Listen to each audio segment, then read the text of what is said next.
Alors, bonjour à toutes et à tous. Merci d'être venus nombreux pour ce séminaire réflexif qui s'inscrit en fait dans une collaboration entre les groupes Prime Action de l'INSP et de l'INTMC. Donc, on est très heureux de faire ce séminaire ici et on l'a diffusé très largement sur différents canaux. Et donc, ça me fait très plaisir de voir qu'il y a beaucoup de collègues de laboratoires différents de physique, de chimie. C'est vraiment super, et y compris des collègues aussi de la Labo 1.5 qui sont là. Il y a même un collègue de Rennes qui est en déplacement. C'est vraiment super. Euh, et donc, l'idée, c'est qu'en fait, on s'est convaincu avec un certain nombre de collègues que finalement, se donner des temps pour discuter ensemble et réfléchir à la manière dont, en fait, ce qu'on appelle les sciences, et la science, et notre science à nous, ce qu'on fait nous, en fait, dans le quotidien, comment est-ce que ça s'inscrit dans la trajectoire actuelle de notre société, en fait, plus largement. Et donc, c'est quelque chose de difficile parce que ça mélange beaucoup de choses. Ça touche à notre cœur de métier. Donc, en fait, c'est déjà aussi quelque chose, ça, qui souvent provoque des frictions.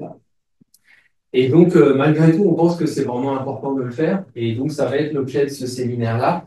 Donc, je voudrais remercier les collègues de l'IMPMC, donc Églantine Boulard, Karim Benzerara et Ingrid Blanchard et Mathieu Chassé.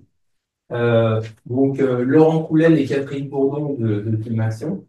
Et donc, je vous présente Pablo brièvement. Donc, vous avez lu l'annonce, j'imagine. Mais donc, Pablo Jensen, donc, est directeur de recherche au CNRS, qui travaille à l'ENS de Lyon. Dans sa formation initiale, donc, il est physicien de la matière condensée.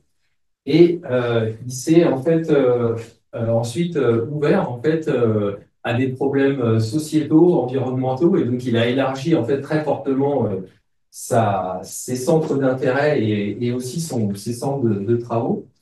Il a publié de nombreux articles à la fois en physique, en économie et en sociologie. Et donc, en fait, préoccupé par ce qui se passe et la crise socio-environnementale actuelle, il s'est engagé dans plusieurs groupes qui réfléchissent à comment justement on peut réfléchir à ce qu'est la recherche scientifique, à sa réorientation. Et donc, voilà l'objet du séminaire. Donc, n'hésitez pas à intervenir pour que ce soit le plus interactif, je pense, pendant la présentation. Pour les gens en Zoom, c'est Églantine qui gère le Zoom. Donc, je pense qu'on prendra les questions à la fin, par contre, pour les gens en ligne. Et donc, voilà, n'hésitez pas à intervenir. Je pense que le plus c'est interactif Oui, et oui, le bien mieux ce sûr. sera. Ouais. Eh ben, merci Christophe pour l'invitation et merci à vous tous d'être là. Donc c'est un séminaire un peu réflexif, comme disait Christophe. Donc je viens effectivement de la physique de la matière condensée. J'ai fait ma thèse sur le silicium amorphe hydrogéné intrinsèque à l'époque. Voilà, ça fait longtemps. Et puis après, j'ai travaillé sur ce qu'on n'appelait pas encore des nanosciences. À l'époque, c'était voilà, j'avais un certain âge, donc on appelait ça des agrégats, en vol ou déposés. Et puis petit à petit, on a mis des nanos partout. Et voilà, mais c'était déjà ça à l'époque ce qu'on faisait. Voilà. Et puis au bout d'un certain temps, bon, peut-être que ma curiosité dans le domaine s'est un peu émoussée. J'ai profité de la liberté qu'on a au CNRS pour changer un peu d'air. Donc je suis allé dans un labo d'économie pour faire des modèles, disons, d'atomes sociaux dans ma grande naïveté à l'époque. Et puis petit à petit, je me suis rendu compte que c'était pas si facile que ça, que c'était un peu naïf. Et en discutant avec des sociologues, j'ai fini par redevenir, on va dire, plutôt critique des modèles. Voilà. Et après, j'ai été donc on a créé l'Institut du système complexe à Lyon. C'était en même temps que celui qui est à Paris aussi. Et donc c'était un chapeau commun. Enfin, système complexe, on pourrait en parler longtemps. Ça ne veut pas dire grand-chose, mais c'était un chapeau commun pour faire des recherches interdisciplinaires, notamment avec des informaticiens, des sociologues, avec ce qui était les données sociales à l'époque qui démarraient. Donc on parle des années début des années 2000 en fait.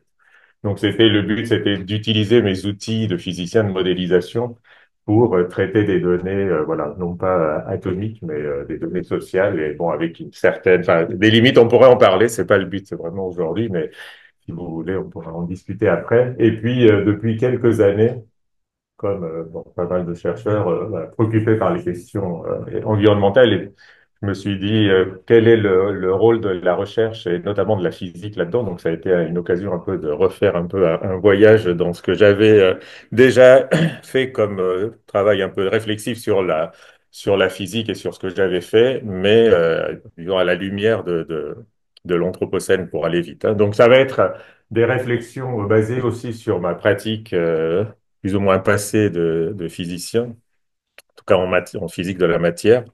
Et donc, c'est des réflexions que je vous livre. Et le but, c'est justement effectivement que ce soit interactif et qu'on voit jusqu'où ce que je raconte est pertinent ou pas. Voilà, je ne suis pas sociologue ni spécialiste de ces questions-là. Mais donc voilà, c'est un travail plus réflexif d'un physicien qui s'intéresse à ces questions-là. Et depuis 2 ans, j'ai une casquette aussi chargée de mission en transition écologique à l'ENS de Lyon, ce qui permet de voir un peu, de manière un peu large, comment ces transitions plus ou moins se font ou pas dans différentes disciplines, aussi au niveau de la formation, que je connais moins bien.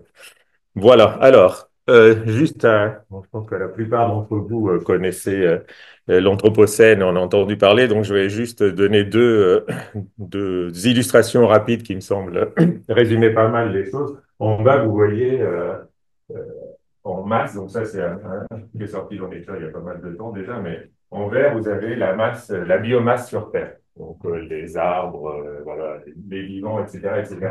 Ici, là, donc, tout le monde voit bien. Et là, on voit à peine, ça c'est la masse des humains. Donc c'est vraiment tout petit à cette échelle-là. Et en bas, vous avez la masse de tout ce que l'humain, donc ce petit bout-là, a fabriqué sur Terre. Donc le ciment, le béton, les briques, enfin, etc., etc. Et donc, depuis quelques années, en fait, la masse produite par les humains dépasse la biomasse. D'accord. Donc ça, c'est voilà, c'est un symbole de, disons, de l'emprise des humains sur la planète. Et si j'arrive, et l'autre chose que je voulais vous montrer, parce que je trouve ça assez rigolo. Donc, vous connaissez peut-être All World in Data. Donc, c'est un site où il y a plein de données.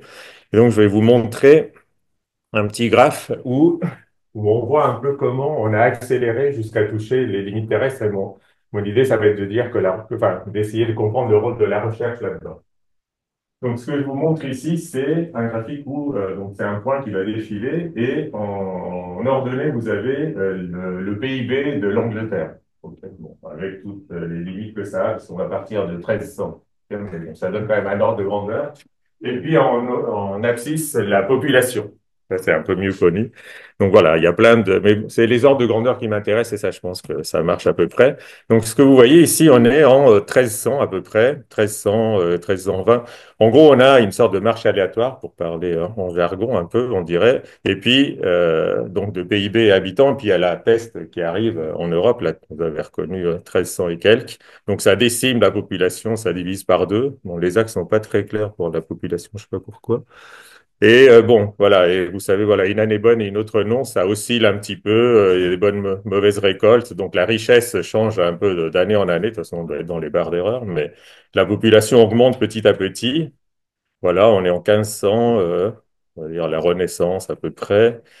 Voilà, je saute un tout. Enfin, vous voyez, ça remonte un peu, on se remet un peu de la peste, mais enfin, au bout de quand même 2 siècles. Et on retrouve à peu près des niveaux voilà, de 3 siècles avant. Et donc là, ce qui se passe, vous voyez, là, on est à peu près, voilà, là, c'est Galilée.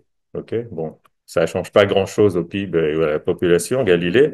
Mais après, vous avez la Newton. OK, bon, ça change toujours pas grand-chose directement, Newton, mais. Et donc là, on est à peu près en 1700. Donc, on sent quand même qu'il y a une certaine stabilisation, voire une augmentation. Et en fait, là, vous allez arriver à la machine à vapeur, ok, 1700 et quelques. Et là, vous allez voir, donc, ce qui se passe, c'est que, vous voyez, l'échelle commence à changer.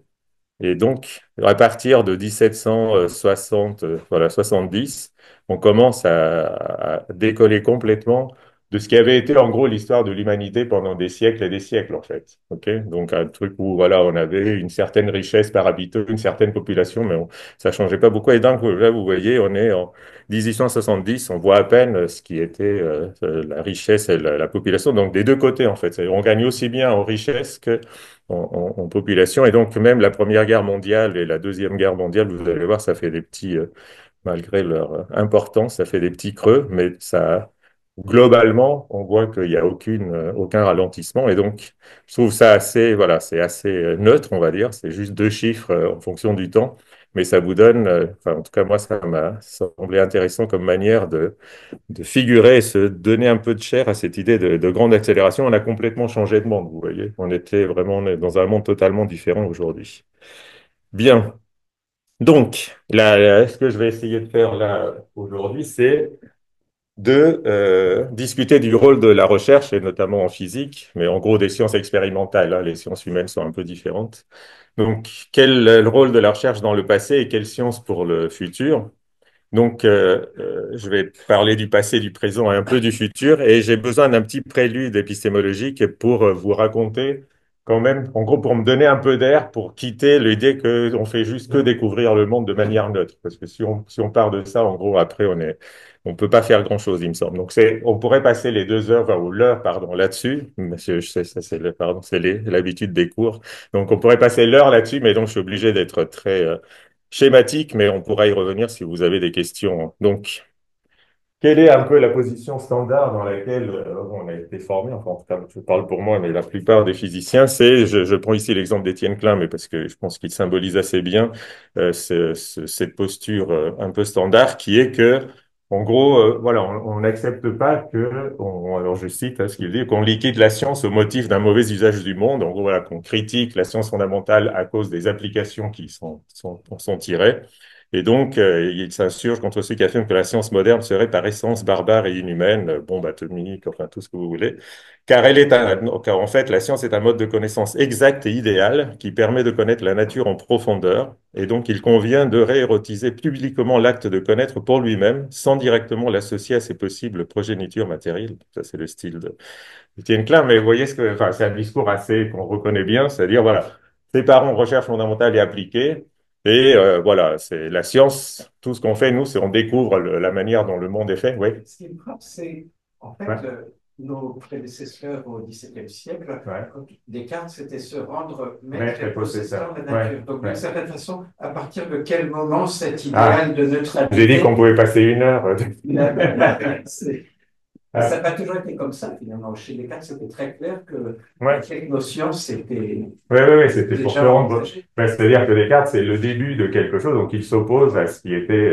Voilà, et effectivement, il a fallu un certain temps pour mettre en place ce discours de neutralité de la science qui vient plus au 19e siècle, en fait. Il y a un bouquin de Carnino, si je ne me trompe pas, Guillaume Carnino, qui est un historien, donc il raconte un peu comment cette idée de science se met enfin, de sciences neutres et de sciences fondamentales détachées des applications se met en place à un moment en plus où les deux sont totalement, enfin, ça n'a jamais été séparé en fait, vraiment, je vais le montrer, mais c'est pas quelque chose qui est unanime dès le départ en fait, effectivement. Ouais. Parce qu'en fait, un des trucs, c'est que justement, enfin, c'est une manière neutre de connaître le monde et à se dissocier des mauvaises applications, mais le discours va rarement jusqu'à dissocier aussi les bonnes en fait. Donc, c'est quand même un peu louche comme type de discours. Mais effectivement, donc ça, c'est un petit peu on va dire, la connaissance commune. Ce que je vais essayer de vous montrer, donc là, je suis hyper rapide, mais je vais étayer ça après, pour vous donner un peu le fil, c'est que, en fait, les sciences modernes, notamment expérimentales, sont vraiment intimement liées à la révolution industrielle et à la grande accélération. C'est celle que je vous ai montrée,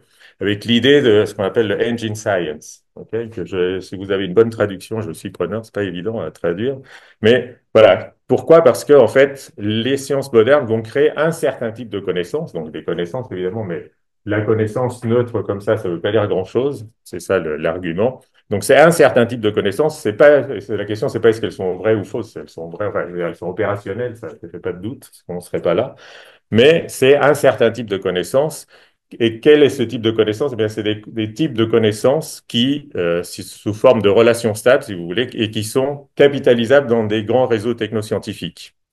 Donc, en gros, les sciences modernes créent un type de connaissance qui est tout à fait enchevêtré avec la techno. Donc, il ne faut pas imaginer que la techno aide à résoudre juste de manière plus efficace des problèmes qui seraient posés de manière intemporelle et en gros par une curiosité humaine qui serait toujours la même. Parce que souvent, on dit quand on critique la science, oui, mais vous critiquez la curiosité. C'est pas, on critique pas la curiosité, il y a curiosité et curiosité. En gros, la curiosité aujourd'hui, elle a été embrigadée quelque part dans un certain type de connaissances. Et donc, il faut au moins le savoir. Donc, exemple, je vais vous donner 2 exemples. L'un, je vais un peu le creuser, c'est quand on dit, voilà, en fait, bon, on a découvert les atomes, la matière est faite d'atomes. Donc, évidemment, on peut lire ça. J'ai quand même travaillé dessus pendant pas mal de temps. Mais là où il faut être un peu plus précis, c'est les atomes ne sont pas la réalité profonde de la matière, mais une manière de la dompter pour insérer les puissances de la matière dans les réseaux technoscientifiques. C'est ça que je vais essayer de vous montrer. De la même manière, les gènes, si vous voulez, qui sont le truc, la brique de base de la biologie, donc les historiens, là, je suis moins compétent techniquement, mais si vous regardez, donc il y a des historiens de la biologie qui ont regardé, et la génomique est née en grande partie dans les laboratoires de Carlsberg, donc le brasseur, parce qu'en gros, ce qu'on voulait, c'était stabiliser la production de bière avec des levures, en fait. Et donc, il fallait, en gros, essayer de trouver quels étaient les leviers pour stabiliser au moins la partie interne, si vous voulez, du vivant. Voilà. Et donc, pour résumer mon argument, c'est pour aller contre ce que dit Étienne Klein. Donc, c'est pas que je suis pas en train de dire que les sciences modernes sont barbares, inhumaines par essence, mais par contre, on peut peut-être se dire qu'elles sont quand même intrinsèquement dangereuses au sens où elles produisent un certain type de connaissances qui s'insèrent assez facilement et assez naturellement dans ces boucles accélératrices dont on vient de parler, qui nous ont apporté énormément de choses, mais dont aujourd'hui on voit aussi le danger.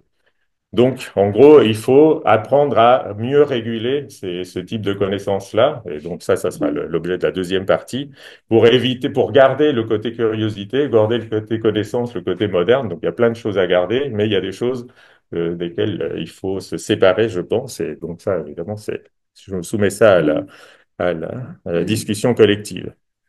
Donc, pour expliciter, dernière transparence sur les systémos, ce que j'aime bien, cette métaphore, je la trouve assez simple et utile, c'est de dire qu'au lieu, quand on explique quelque chose en physique, avec les atomes par exemple, au lieu de découvrir les atomes, ce qu'on fait, c'est on dompte un tigre. Donc, c'est cette image-là. C'est-à-dire construire une explication, c'est comme transformer un tigre sauvage qui saute dans la jungle et auquel on n'a pas tellement accès, en un tigre dompté qui va sauter dans un cerceau de feu dans un cirque. Qu'est-ce que ça veut dire? En gros, voilà, la matière, il y a des puissances de la matière, elle fait des choses, voilà, il y a des trucs bizarres, là, on en découvre tout le temps différents. Voilà, c'est inépuisable, si vous voulez, mais on n'a pas accès directement à la matière, on a accès à la matière que socialisée, c'est-à-dire dans les labos, en gros. Je vais vous donner des exemples plus précis après. Et donc, dans les labos, on va sélectionner, on va stabiliser une partie des sauts potentiels, on va dire, du tigre, avec un gros investissement en technique, voilà, en institution, etc. Et vous voyez bien que dompter le tigre, c'est différent de découvrir le monde parce que ça donne une responsabilité aux chercheurs qui sont là pour dire bon, dans quel numéro de cirque on lui a appris à ce tigre. Alors, si vous prenez un tigre sauvage, vous le mettez dans un cirque, le numéro va certainement mal se terminer pour tout le monde. D'accord, il faut vraiment le dompter. Et c'est que, avec ce travail de domptage, que certains tigres, mais pas tous, certains animaux, mais pas tous, peuvent se laisser dompter et faire des trucs reproductibles de manière stable. L'argument, c'est un peu la même chose. Voilà, c'est la matière, on va la dompter, on va la purifier. Donc, c'est un travail créatif aussi, parce que découvrir, c'est un peu bête, quoi. Vous ouvrez, vous regardez, puis vous voyez ce qu'il y avait dessous. OK? C'est pas un travail très intéressant. Dompter, c'est un travail beaucoup plus créatif et je pense beaucoup plus fidèle aux pratiques des chercheurs, en tout cas pour ce que moi j'ai fait. Mais du coup, on est aussi responsable, parce que quand on découvre, effectivement, on n'est pas responsable de ce qu'il y avait dessous. Quand on dompte pour faire un certain numéro de cirque, c'est nous qui avons choisi le numéro de cirque. Et ça permet aussi, cette métaphore, j'y reviendrai après, pour les expérimentateurs, c'est, voilà, le tigre, il est dompté, mais on ne sait jamais trop à quoi il pense vraiment, et peut-être qu'un jour, il va refuser de sauter, ou que voilà, l'échantillon qui avait l'air de bien se comporter dans le labo, un jour, il marche plus. C'est pas trop pourquoi. Enfin, voilà, ça garde aussi cette petite tension, voilà. Donc c'est juste, j'ai besoin de ce petit truc, oui, j'arrive. Et puis c'est mot pour dire, ok, on découvre pas juste le monde, c'est un peu plus compliqué que ça, et c'est ça qui va me permettre de, en gros, enchevêtrer le type de connaissances qu'on crée en tant que physicien, mais que scientifique expérimental, avec un certain type de société. Ouais. Est-ce que la vision à la Klein, par exemple, La vision à la Etienne Klein que vous présentiez, est-ce que ça vient pas d'une confusion sémantique entre la méthode scientifique dans laquelle on dit ce qu'on veut, les falsifiabilités et tout, et l'institution scientifique? Est-ce qu'il y a une possibilité de séparer les deux? Est-ce que c'est intrinsèquement lié? Ouais, moi, en tout cas, ce qui va avec ce discours-là, c'est que c'est intrinsèquement lié. C'est-à-dire, si vous n'avez pas d'institution scientifique, de toute façon, vous n'avez pas de collègues, vous n'avez pas de labo, vous n'avez pas, enfin, d'accord? Donc, en gros, il y a enfin, on va admettre, c'est le plus simple, qu'il y a une réalité extérieure, ce que vous voulez, mais après, pour la rendre, en fait, assimilable par nous, humains, ben, en gros, il faut la socialiser d'une manière ou d'une autre. Donc, les civilisations l'ont socialisée de manière différente. Mais nous, notre manière de socialiser cette puissance-là, pour la nommer d'une manière un peu neutre, ben ça, c'est par les labos. Et grâce à ça, on fait plein de choses. Ok. Mais peut-être trop de choses, c'est ça. Enfin, en gros, le truc, ça va être que si vous domptez un peu trop le tigre, au bout d'un moment, vous savez, c'est plus un tigre, enfin, il perd de sa vitalité. Et donc, on pourrait dire, est-ce que voilà, la Terre est pas en train de perdre sa vitalité parce qu'on est en train de la dompter un peu trop fortement, et donc il va falloir peut-être apprendre à cohabiter un peu différemment avec le tigre que juste à le dompter, à lui faire exactement ce qu'on veut. On pourrait pousser un peu la métaphore comme ça. Bon, donc ça c'était le petit intermède. C'est un peu, on pourrait passer longtemps, comme je l'ai dit, mais voilà, c'est pour m'ouvrir un petit peu, une petite respiration entre le monde et ce qu'on en fait. Donc, je vais prendre un petit peu de temps pour vous parler du passé et des atomes, et pas trop longtemps. Donc, je lance quelques pistes et puis on pourra en discuter si vous voulez après.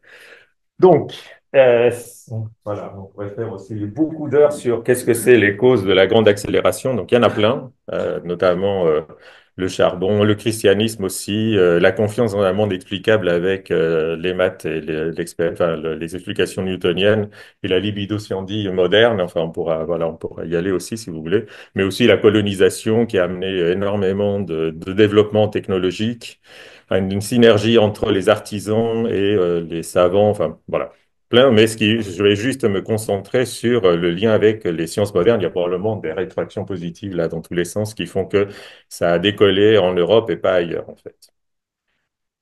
Et donc là, un des articles que j'ai trouvé vraiment intéressant, très basé, empirique sur ce qui s'est passé au moment de la Renaissance, en gros, c'est cet article-là que je vous recommande de Patrick Herbert, donc dans Social Studies of Science, qui est facile à lire, voilà. Et il dit, donc c'est là où il introduit cette idée de engine science, donc avec plusieurs sens de engine, vous voyez, ingénieur, ingénieux, moteur, machine, enfin engine, ça, c'est très polysémique en anglais, on n'a pas vraiment le terme, il me semble, en français. Et il dit, en gros, ce qui s'est passé, c'est souvent, on dit, voilà, c'est la rationalité ou c'est ceci ou cela. Et il dit, en fait, si on regarde historiquement ce qui s'est passé, c'est essentiellement un enchevêtrement intime avec tout type de ce qu'il appelle des machines épistémiques, au sens où c'est pas, comme je le disais tout à l'heure, c'est pas juste des machines qui vont permettre de répondre de manière plus efficace aux questions qu'on se posait avant, mais c'est des machines qui vont même définir ce qui vont être les bonnes questions, en fait, ce qu'on va pouvoir se permettre de questionner. Alors, je vous donne, je suis très schématique, deux exemples. Un, c'est si vous prenez notre patron à tous, physicien, il me semble, c'est Galilée. Donc, on remonte au début. Si vous ouvrez, et ça, je vous recommande vraiment de lire les bouquins de Galilée, ils sont tous, il écrit très, très bien, et ça se lit toujours très bien. Si vous ouvrez les discours et démonstrations de mathématiques, donc c'est quand même un des deux livres fondateurs des sciences modernes. Par quoi ça commence? La première phrase, c'est l'expérience fréquente de votre Fomers Arsenal, donc de Venise, hein, mes amis vénitiens, me semble ouvrir un vaste champ à la spéculation philosophique et particulièrement dans le domaine de la mécanique, dans la mesure où toutes sortes d'instruments et de machines y sont continuellement mis en service.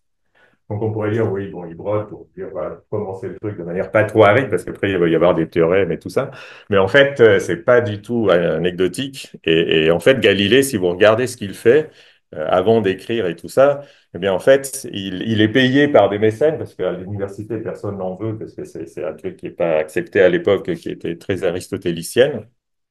Et il se fait payer par le grand-duc, par exemple, pendant un certain temps, et on lui propose des machines. Il y a plein de machines, en fait, à l'époque, pour soulever des poids avec des pendules, voilà, comme celui-là. Et donc, il doit analyser la machine et dire est-ce que ça tient la route, est-ce que ça vaut le coup de la fabriquer, est-ce que l'inventeur est complètement débile, etc., etc. Et donc, enfin, le rapport de Galilée aux machines est fondateur, en fait, et si vous regardez toutes les avancées de Galilée, c'est la boule qui roule sur un plan incliné. Le plan incliné, c'est une des machines de l'Antiquité, le pendule, pareil. Et en fait, la physique de Galilée, donc je n'ai pas le temps, je vais pas prendre le temps mais si vous avez envie, avec grand plaisir. En gros, la physique de Galilée, c'est une physique qui est déjà pertinente pour les machines, en fait. C'est-à-dire, enfin, des machines au sens, évidemment, proto-machines, c'est des proto-laboratoires. Parce que la boule qui roule sur un plan incliné, ça lui permet, en gros, de négliger le frottement. Pour lui, en fait, la boule qui roule sur un plan incliné, c'est la même chose que la boule qui tombe, ce qui est faux en fait. Mais voilà, en gros, il a eu du bol et ça marche quand même. C'est-à-dire, on a la même loi en T au carré, distance parcourue comme temps au carré, parce que le frottement sur le plan incliné ne travaille pas, en fait. Il a de la chance. Enfin bon, voilà, on peut y passer tout ce que vous voulez. C'est vraiment très intéressant, mais c'est vraiment relié, en fait, à la pertinence des machines. Le télescope, pareil, machine au sens large, instrument, en fait. Et c'est ces instruments-là qui vont invalider une grande partie de la philosophie et la science d'Aristote, qui était en fait une science très, très intéressante mais qui évidemment ne connaissait pas ni le télescope enfin, ni beaucoup de machines, et c'était une science qui était très basée sur l'organique en fait. Donc c'est l'irruption des machines qui va rendre le savoir, qui va changer le type de science, et on le voit avec le cas de Galilée. Donc, c'est ce que John Dewey, qui est un philosophe aussi que je vous recommande, a appelé la revanche des artisans. Donc voilà, la multiplication à la fin du Moyen Âge, en gros, c'est la fin de la société, enfin, le début de la fin de la société agricole, si vous voulez, avec l'urbanisation, les moulins, les horloges, navigation, colonisation, comme je disais, la croissance économique. Ça multiplie les instruments, machines, c'est engines, et ces machines-là, ça va devenir ce que les historiens appellent des challenging objects. Pareil, je ne sais pas, des objets stimulants, difficiles, c'est pas facile à traduire ça non plus. En gros, qui vont être des choses où les artisans vont essayer de développer des trucs techniques efficaces, d'accord, pour faire vraiment, c'est vraiment de la pratique, et qui vont aussi définir des nouvelles questions pour la science mécanique, en fait. Ok, c'est ça que Galilée va regarder. En fait, quand vous regardez la naissance d'une science expérimentale, c'est vraiment très relié au travail des artisans qui, eux, expérimentaient constamment, évidemment, mais avec une certaine abstraction, parce que voilà, il est payé par des mécènes, donc il a un peu de temps.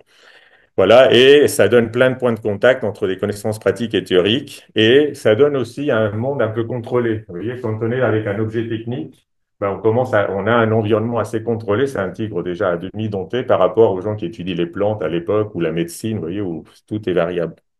Et en fait, il y a une étude classique de Merton, donc le même qui a énoncé les règles académiques, qui a regardé tous les problèmes étudiés, par exemple, par la Royal Society au XVIIIe siècle. Il a recensé tous les sujets desquels on a parlé. En fait, la moitié était directement venait un peu comme la machine de Galilée dont je vous ai parlé. En fait, c'est vraiment enchevêtré en très grande partie. Donc, j'ai pris juste ici un exemple de ce feedback positif dont je vous parle. C'est la machine à vapeur. C'est sûrement l'exemple le plus connu voilà, de cette accélération. En fait, comment est-ce que ce feedback positif dont je parle, on peut le mettre en exergue ici sur l'exemple de la machine à vapeur. Mais en fait, il y a eu des connaissances autour du vide, hein. Vous connaissez Pascal, la pression atmosphérique, le vide avec Boyle qui fait sa pompe à vide. Et Papin, donc, qui est protestant et qui est éjecté de France, va se retrouver à Londres. Donc, Denis Papin, il va inventer, puisqu'il va travailler avec Boyle, et il va inventer l'ancêtre de la cocotte minute qui s'appelle le digesteur. Ok. Et en fait, ça ressemble déjà, c'est aussi un ancêtre de la machine à vapeur. Donc, vous voyez, il faut une connaissance du monde scientifique, le vide, les pompes, tout ça, pour déjà avoir l'idée du digesteur. Et ensuite, les ingénieurs vont améliorer ça pour pomper l'eau des mines. Donc, vous voyez, on chauffe une vapeur, on refroidit, donc ça crée un vide, ça aspire l'eau. C'est ça. Donc, on aspire l'eau des mines parce que ça, c'était important, un problème économique important. Et puis, on perfectionne et on fait, en gros, Watt et Coulson font la machine à vapeur, Boulton, pardon, et donc, ils trouvent un moyen, en gros, de prendre l'énergie du charbon pour la transformer en un mouvement. Et ça, c'est voilà, les trains, enfin, voilà, vous connaissez tout ça. L'ensemble des processus industriels va être révolutionné à cause de ça. Mais c'est vraiment vous voyez, ça s'appuie sur des connaissances scientifiques au départ, du vide, etc. Mais c'est largement des développements technologiques, en fait. Et ce n'est qu'ensuite que le polytechnicien, donc Sadi Carnot, s'intéresse à ces machines qui, alors je cite, parce que c'est joli si vous lisez son bouquin, c'est qui paraissent destinées à produire une grande révolution dans le monde civilisé, permettant une navigation sûre et rapide des bâtiments à vapeur et qui ont porté les fruits de la civilisation sur des points du globe où ils eussent été attendus encore bien des années. Donc voilà, les colonisés appréciaient probablement l'arrivée du monde civilisé plus efficace. Mais en gros, voilà, enfin, c'est vraiment basé sur comment est-ce qu'on peut améliorer et comprendre les principes de ces machines qui sont vraiment devenues centrales. Donc, ils développent la thermo, là je passe. Et en fait, donc voilà, reconnaissance fondamentale, on va dire, mais basée vraiment sur des machines. Et en fait, ça va pas avoir tellement d'effets tout de suite, ces machines, le cycle de Carnot, parce qu'en gros, c'est trop idéal et ça va pas apporter grand-chose. Ce n'est que 70 ans plus tard que Diesel, donc Rudolf Diesel, se dit, OK, bon, les moteurs, la machine à vapeur, ça a des rendements vraiment horribles. Est-ce qu'on pourrait imaginer à partir du cycle de Carnot un truc beaucoup plus efficace? Et il invente donc ce que vous connaissez et qui a vécu il y a eu beaucoup de développement le moteur diesel en disant, oui, on devrait arriver à 73% de rendement. Bon, je vous passe les détails, c'est aussi des histoires très intéressantes. Il arrive à 26%, mais c'est déjà 5 fois plus que les machines à vapeur. Donc, vous voyez, donc on note enchevêtrement entre enfin, à cette boucle entre connaissances formelles, sciences appliquées, enfin sciences et sciences appliquées. Donc, deux mots sur les atomes quand même, j'ai promis. Euh, voilà. Donc, comment est-ce qu'on peut sortir de cette image de l'atome découvert et passer un peu, en gros, à tigre dompté? Alors, pour ça, il faut appliquer un principe vraiment de base de toutes les sciences sociales dernièrement, qui est toujours aller aux pratiques. C'est-à-dire, si vous en restez, ah oui, les atomes, la matière, les atomes, quand vous faites, enfin, on peut faire un exercice, c'est assez entre des gens de différentes disciplines, quand vous fermez les yeux et vous pensez atomes, à quoi vous pensez en fait? Qu'est-ce qui vient comme image? D'accord? Bon, vous le ferez après. Moi, c'est les petites boules, quoi. Vous voyez, bon, on a toujours ces trucs-là. Les chimistes, c'est pas ça. Enfin, les chimistes certaines que je connais, avec qui on discute, elles me disent non, c'est pas ça que j'ai. Enfin bon, vous ferez de l'exercice si vous voulez. Mais en tout cas, ce qui est important, c'est revenir aux pratiques et puis essayer évidemment d'oublier l'état de la science aujourd'hui pour comprendre comment les gens ont, entre guillemets, enfin, ont commencé à utiliser les atomes.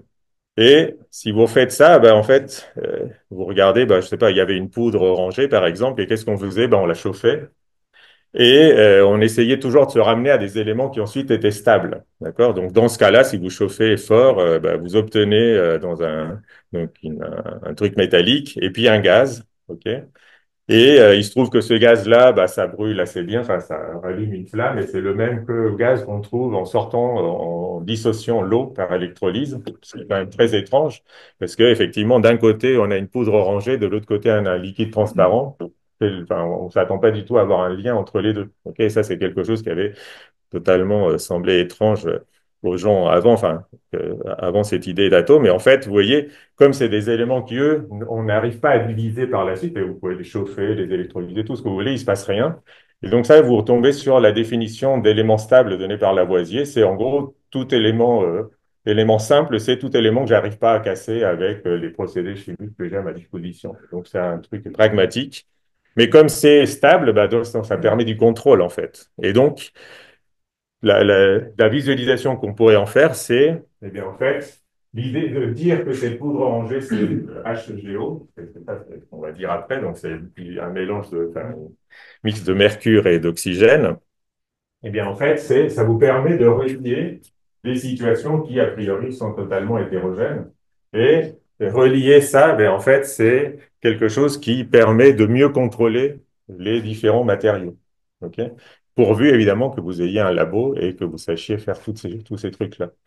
OK? Et donc, c'est un petit peu un exemple qu'on pourrait prendre, mais bon, qui est approximatif, mais c'est de dire, c'est un peu quand on prend la poudre orangée, par exemple, dire que c'est HGO, ou pour l'eau que c'est H2O, c'est pas le fond de la matière, enfin, c'est un peu comme le prix pour un objet, c'est-à-dire c'est quelque chose qui est utile si on veut insérer cet objet-là dans le réseau technoscientifique, donc le relier à d'autres éléments. Comme un prix, c'est quelque chose qui est utile pour un objet si vous voulez le vendre. Si vous voulez pas le vendre, le prix est pas pertinent. Si vous avez aucun moyen d'insérer ça dans un réseau technologique, va dire que c'est HGO, c'est vrai, si vous voulez, mais c'est pas très pertinent, en fait. C'est pas très utile. Donc, c'est dans ce sens-là que les atomes, c'est une manière de dompter la matière qui est pertinente dans les réseaux technoscientifiques. Ça n'enlève pas la vérité, si vous voulez, mais ça le remet dans son monde, en fait. Et donc, qu'est-ce que ça veut dire? Ça, c'est que si vous prenez deux exemples, donc ça, c'est la métallurgie et les semi-conducteurs, juste pour donner ces exemples-là, en quoi les atomes des physiciens sont pertinents dans ces domaines-là. En fait, pour la métallurgie, jusqu'à très récemment, c'était pas très pertinent, parce que voilà, les métaux, ça coûte très cher à purifier, etc. Enfin, voilà. Et par contre, les semi-conducteurs, c'est intéressant, c'est des matériaux qui ont été théoriques dès le départ, en fait. Si vous regardez, c'est en 1931 donc le nom m'échappe, mais bon, quelqu'un qui a fait une prédiction théorique en partant de la mécanique quantique, donc 1931, en disant, ben voilà, si avec la mécanique quantique on calcule, il y a la théorie des bandes, si vous voulez, donc il y a des corps qui sont métalliques parce que les bandes se superposent, des corps qui sont isolants, puis il devrait y avoir des corps aussi dont les bandes sont assez proches, et donc ça devrait être un peu des deux, quoi. Sauf qu'à l'époque, en fait, il y avait aucun corps qui collait avec ça. Et ce qu'on dit aujourd'hui, c'est qu'à l'époque, les corps étaient trop impurs. Vous savez, quand il y a semi-conducteurs, s'il y a trop d'impuretés, en fait, c'est comme s'il n'y avait pas de gap. OK?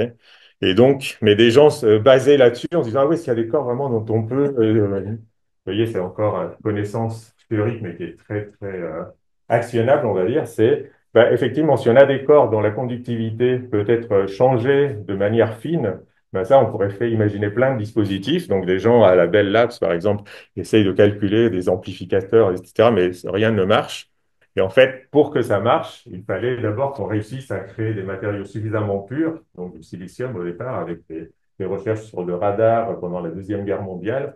Donc, des corps suffisamment purs pour qu'ensuite on puisse contrôler vraiment la conductivité et donc rendre les calculs de mécanique quantique pertinents pour ces matériaux-là. Donc ça, c'est bien raconté dans une histoire de la physique de la matière qui est très intéressante, qui est très vieille. Enfin, de Lilian Hodgson, je pourrais vous donner la référence après.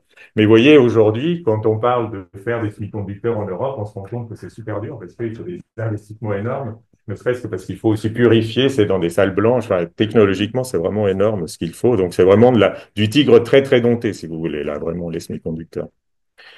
Et voilà, pareil, si vous voulez comprendre, quand vous tordez un petit objet, mais enfin, ça, vous le savez, ça, c'est pour la vulgarisation, voilà, comme il y a des joints de grains dans les métaux, etc., c'est un truc complètement, enfin, les atomes sont pas très pertinents, et donc, pour que ça marche, il faut vraiment ordonner, et à ce moment-là, les calculs deviennent faisables. Donc là, je parle à un public averti, donc c'était plutôt de la vulgarisation, mais donc ça, quand j'ai un peu quitté la physique de la matière, j'ai écrit ce livre de vulgarisation, donc ça commence à dater un peu, mais où j'explique et je rentre un peu plus dans le détail de ça, mais ça, c'est en 98, quelque chose comme ça.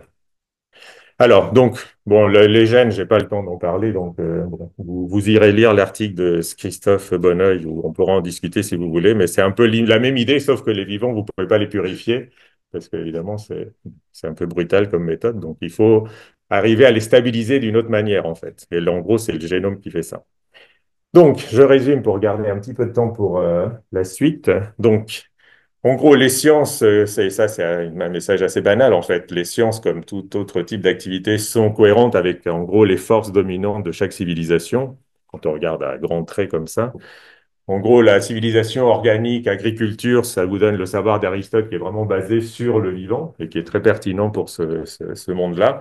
Quand les machines arrivent et que vous commencez à avoir un monde dominé plus par ce que les aristotéliciens appelaient l'artificiel et ça, ben, vous avez les sciences modernes. Et la question, c'est, si on regarde à ces grands traits-là, ben, si on est dans un monde maintenant où on fait attention et qu'il y a des limites planétaires et qu'on ne peut pas se permettre de continuer à accélérer comme ça, c'est quoi le type de science qui va arriver?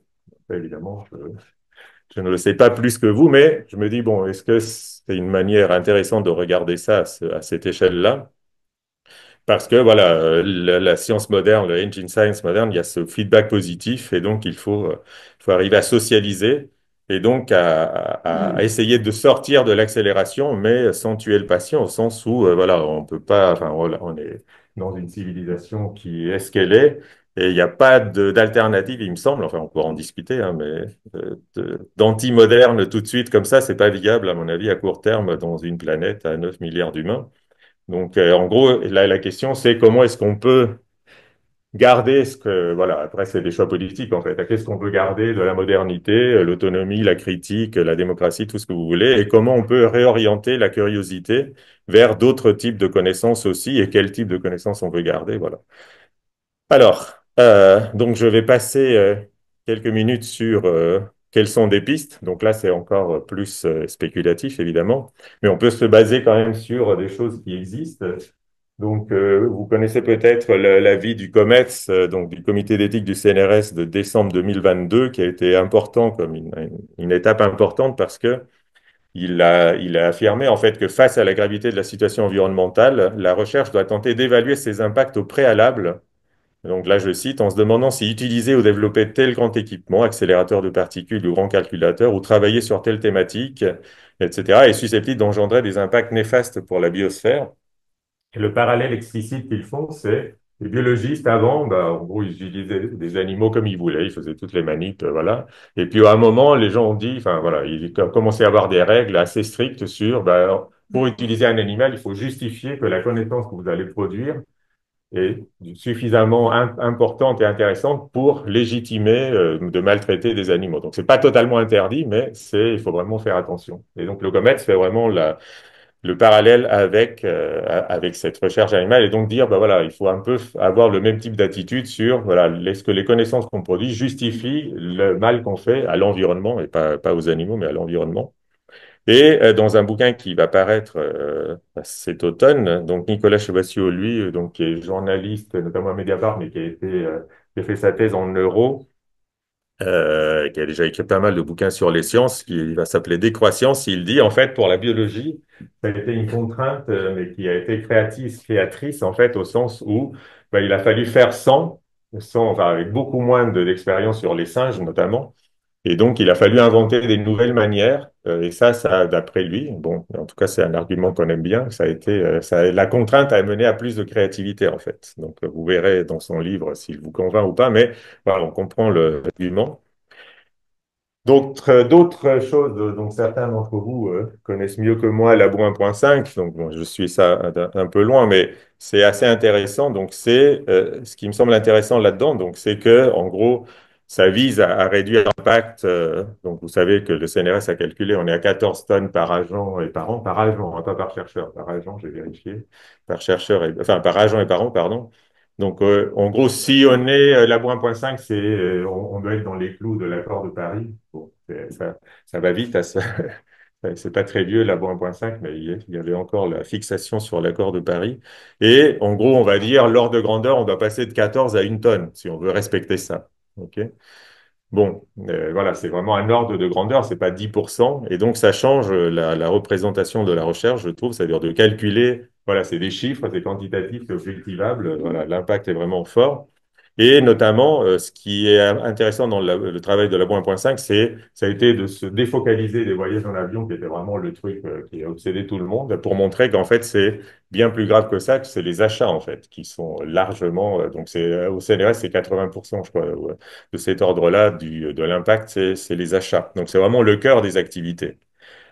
Et donc, bon, voilà. Alors, la moitié des labos, en gros, en France, a calculé son bilan, mais pratiquement aucun n'a commencé à vraiment. Enfin, il y en a quelques-uns, mais ça est vraiment, ça se compte sur le doigt d'une ou deux mains, peut-être. Combien a vraiment commencé à réduire de manière planifiée, voilà. Donc, ce qui montre que c'est vraiment pas facile à faire. Et donc, une piste qu'on a suggérée avec quelques collègues et qu'on va proposer comme atelier.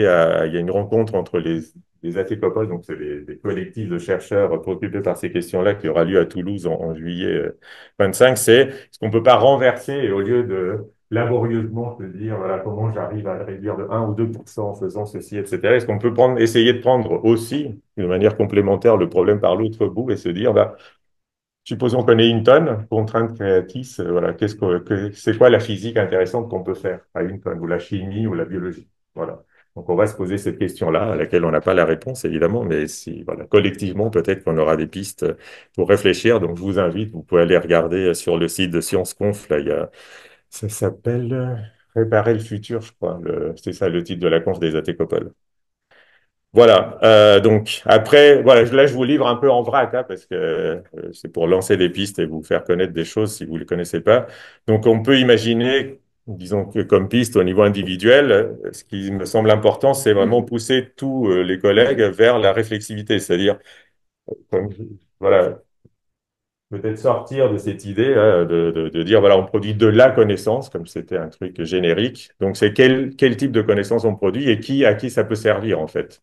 Qui est-ce qui peut s'en emparer, même aussi intellectuellement. Je ne parle pas seulement des applications, mais ou dans quelle boucle ça peut s'inscrire, voilà. Et on est en train, avec quelques collègues, de préparer ce qu'on appelait un manuel des sciences situées, bon, pour essayer de montrer, voilà, avec quelques exemples comme je vous ai donné ici, dans d'autres disciplines aussi. Il y a, bon, je vais peut-être pas tout vous lire, mais il y a des gens scientifiques en rébellion, donc il y a la formule de Julia Steinberger qui est From Publication to Public Action. Donc voilà, c'est ça, la formule à elle, et ça résume des engagements de certains chercheurs. Et sur cette question assez épineuse de l'engagement des chercheurs, je vous recommande aussi un article d'un sociologue, donc Michel Calon, qui est en réaction à Bourdieu et, au moment de la grève en 95. Enfin bon, peu importe, vous verrez le contexte, c'est un vieil article, mais c'est assez intéressant. Voilà, ni intellectuel engagé, ni intellectuel dégagé. C'est quel est un positionnement d'un chercheur, voilà, un engagement qui lui semblait intéressant, pas surplombant, mais intéressant des chercheurs. Et puis, donc, au niveau collectif, eh bien, voilà, je pense que les institutions, des fois, on les trouve conservatrices, mais je pense qu'elles sont nécessaires et aussi fragiles. Et donc, comment est-ce qu'on peut faire pour essayer collectivement de peser? Eh bien, en fait, donc, évidemment, discuter avec, en interne au niveau du CNRS, ANR, etc. Et puis aussi, on est en train de créer des mouvements. Enfin, on a créé des mouvements qui essaye de ce qu'on appelle accueillir des dissonants. Bon, c'est un peu le jargon. Enfin, en gros, des gens qui se posent des questions, qui se disent, voilà, donc la recherche que je fais, elle n'a plus beaucoup de sens dans ce contexte-là, mais je ne sais pas faire, enfin, quoi faire d'autre. Je me pose juste des questions. Et donc, au moins, voir qu'il y a d'autres gens qui se posent les questions. Et éventuellement, on essaye aussi de créer des projets alternatifs, au sens, voilà, des projets scientifiques qui nous semblent compatibles avec les limites terrestres, mais qui restent des projets scientifiques. Et donc, si vous voulez aller voir de quoi il s'agit, c'est le mouvement des savoirs engagés et reliés. Donc, vous avez l'adresse, là, mouvement-ser.org, donc avec une carte des différents collectifs qui sont engagés là-dedans. Et puis, des recensions aussi des rencontres qu'on a fait, des rencontres nationales, les GESER, les journées des savoirs engagés et reliés. Voilà, donc, euh, juste deux points vraiment pour terminer, on peut imaginer que il faut définir probablement des efforts de recherche et rediriger l'effort de recherche. L'argument qu'on donne souvent, c'est OK, bon, on donne déjà suffisamment pour l'environnement, on ne va pas tous faire des recherches sur l'environnement, et ça, je suis bien d'accord, mais aujourd'hui, on est à 5% à peu près, si on essaye de quantifier, ce qui n'est pas facile du tout d'ailleurs de quantifier globalement. Donc, bon, il reste quand même de la marge. Donc la question, c'est voilà, comment on peut discuter collectivement des priorités de recherche, quelles sont les directions. Donc, il y a sûrement des choses d'inspiration un peu moderniste à regarder, mais voilà, lesquelles, comment, sûrement à créer des nouvelles sciences naturelles hybridées avec des SHS. Donc, si vous voulez avoir un aperçu de ça, il y a un bouquin qui est assez intéressant de Jérôme Gaillardet, donc qui est pas loin, qui s'appelle La Terre habitable. Donc, c'est les zones critiques. Donc, c'est vraiment des dispositifs où vous avez de la géochimie, en gros, pour décrire vraiment l'enveloppe de la Terre de laquelle on dépend, en fait. D'accord? Les sols, la productivité agricole, mais aussi, voilà, tout. Donc, en gros, de la géochimie, mais très située. Et en tout cas, l'argument qu'on donne, c'est que les scientifiques ne peuvent pas décider seuls de tout disons, de l'orientation de la recherche. Il faut trouver des manières astucieuses, parce qu'il faut aussi que les scientifiques aient leur mot à dire, évidemment. Je suis pas en train d'aller dans l'autre sens totalement. Mais voilà, il y a des initiatives qui essayent de proposer des manières un peu différentes de décider démocratiquement des priorités de la recherche. Et aujourd'hui, en fait, c'est totalement opaque. Enfin, voilà, en tout cas, bon, on pourra en discuter si vous voulez, ça, je trouve que c'est intéressant aussi. Donc, voilà, il faut trouver un cahier des charges des nouvelles sciences qu'on veut en anthropocène. Donc, on veut quand même toujours produire des savoirs robustes, voilà, parce que socialement, c'est vraiment important. Continuer à enrichir notre connaissance du monde, mais en découplant de l'accélération. Et donc, il y a des défis, ça pose plein de défis. Donc, comment est-ce qu'on peut ouvrir les communautés de recherche en gardant quand même ce qu'on a su inventer, disons, de discussions collectives pour avoir des discussions publiques, critiques et contradictoires, mais en décidant démocratiquement des orientations. Voilà, donc on a du pain sur la planche. Donc j'ai quelques idées, mais on pourra en discuter peut-être du temps pour la discussion. Voilà, merci.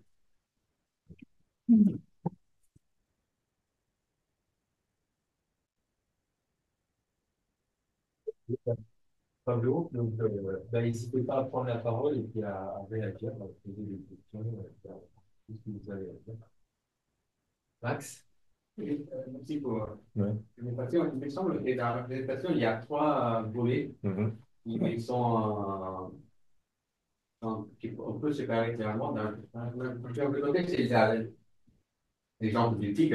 Mhm. Et bon, là-dessus, on parlait un petit peu de petit théâtre, des physiciens ou des scientifiques dans les laboratoires qui ont une mise en scène. Donc, bon, c'est un petit peu inhérent effectivement à la démarche scientifique Mhm. et ça, c'est pas seulement un petit théâtre qui est amusé, mais un impact après industriel important. Mhm. Après, il a parlé du fait que l'objet de la science, c'est un petit peu à la fin, je pense que l'ARP, l'anthropocène, Mhm. s'intéressait à certaines thématiques. Ouais, ok. Mhm. Et après, il y a les outils que nous utilisons pour faire de la science et donc notre impact carbone. Et il me semble que ces trois choses sont, bon, évidemment, sont liées, mais c'est un petit peu, comment dire, euh, c'est un petit peu, c'est pas très efficace de les mélanger. Dans le sens qu'à un certain moment, il faut se dire, bon, ok, nous avons un impact carbone important, voilà, mais bon, dans le laboratoire, on fait attention, on essaie de faire attention, et on a quand même, on est nous rendu compte. Mais bon, pour les aider, tout ça, c'est très petit par rapport à ce qu'une intelligence artificielle fait aujourd'hui. Donc, quand même, ça nous permet de développer des thématiques scientifiques qui vont dans le sens peut-être de... voilà. Ça, les trois thématiques, c'est mélange, effectivement. Mais il faut les distinguer au départ. C'est là, je pense que dans la présentation, les trois choses étaient un petit peu mélangées. Ouais, alors après, je comprends. On a peut-être tendance à trop les séparer, donc je veux éviter qu'on les sépare trop facilement.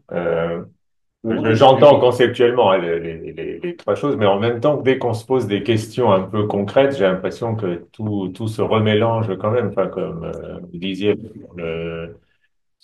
l'impact carbone, ben, en fait, ça va dépendre des technos qu'on utilise, mais ça va dépendre aussi des questions qu'on veut résoudre, c'est-à-dire dans quel sens on veut dompter le tigre. Et ça, on revient à la question de démocratiquement qui décide. Enfin, c'est de l'argent public, voilà, qu'on met socialement, même si ça ne l'était pas d'ailleurs. Enfin, il faudrait en débattre très démocratiquement tellement c'est quand même important l'impact que ça a collectivement.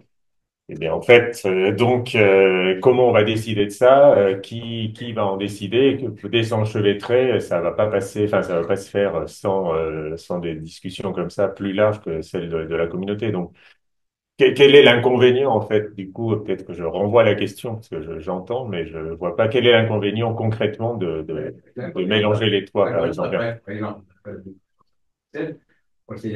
effectivement, l'étudier dans les laboratoires a un impact carbone qui est intolérable, donc on ne va pas le faire. Et à côté, juste à côté, il y a des gens qui, au contraire, développent et sont capables de détruire la planète en 50 ans. Donc, ça signifie un petit peu se mettre à côté, les côtés, et pas probablement être, et plus avoir même les moyens pour dénoncer des choses. C'est ça que je veux dire, c'est que il y a un côté un petit peu, je pense, moraliste, au sens individuel, qui peut être, je pense, un peu... Je comprends. Alors, je pense, enfin, c'est pour ça que j'ai dit à un moment, je pense, mais j'ai pas beaucoup insisté dessus peut-être, mais j'ai dit, il va falloir qu'on garde des trucs modernistes en gros. Hein. Donc, mais le problème, c'est lesquels et comment on choisit en fait, parce que pour le moment, en fait, il n'y a pas tellement de choix. C'est poussé soit par l'inertie des gens qui ont été formés à ces techniques-là, et donc on reproduit les choses ou parce qu'il y a de l'argent et qu'il y a des intérêts industriels, etc. Donc, comment est-ce que, et on voit où ça nous mène, et donc la question, c'est comment on peut se saisir de ça. Donc, évidemment, je sais pas les réponses, mais en tout cas, dissocier trop enfin, je veux dire que si on regarde les techniques qui sont utilisées aujourd'hui par les industriels en IA, la grande partie, elle vient quand même du public au départ, en fait, pas de la recherche publique. C'est-à-dire les grands trucs de base, ça vient quand même de là. Donc dissocier les deux, c'est pas si facile que ça non plus. Enfin, en disant voilà, nous on garde un tout petit truc parce que c'est important de le garder. Bon, comment est-ce que on peut ensuite empêcher que ça soit utilisé? Enfin, c'est pas si simple que ça, il me semble. Donc c'est pour ça qu'à un moment, il faut vraiment, enfin, disons, moi, ce que je pousse, parce que j'ai évidemment pas les réponses à toutes ces choses-là, mais ce qui me semble important, c'est que collectivement, des spécialistes de chacune des disciplines et des domaines, en fait, plus que des disciplines, arrivent à travailler ensemble et à dire, voilà, sur ce domaine-là, l'IA, par exemple, ben, voilà, par exemple, là, l'idée de dire que ça va réduire l'impact, parce qu'il y a des gens qui disent, OK, l'IA émet, mais en fait, ça va permettre de réduire parce que ça va optimiser ça, ça et ça. Est-ce que ça tient la route, ce discours-là ou pas? Et donc, il y a des gens qui font ça, mais collectivement, ça peut être un rôle important de la communauté scientifique, en fait, d'avoir un regard un peu critique sur, mais donc informé, en fait.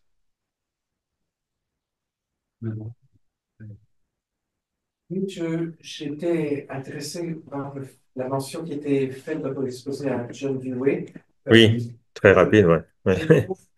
Il me semble Ouais. que peut-être si on réfléchit à ce qui est le plus important dans ce qu'on fait, et ça c'est vraiment très affirmé avec force chez Dewey, Mhm. c'est cette méthode de l'enquête. Moi, j'étais quand même très, très frappé au moment de la pandémie de Covid, quand il était question de sciences, fonctionnant des sciences, on entendait des politiques, des journalistes qui disaient, mais ça fait 3 semaines et il n'y a toujours pas de vaccin, que font les chercheurs? Enfin bon, il y a une vision totalement magique finalement de la manière dont les scientifiques procèdent pas pour accéder à la vérité. Ça, je crois que c'est une vision un petit peu datée philosophiquement, mais de connaissance stable. Je trouve que l'expression est très, très pertinente.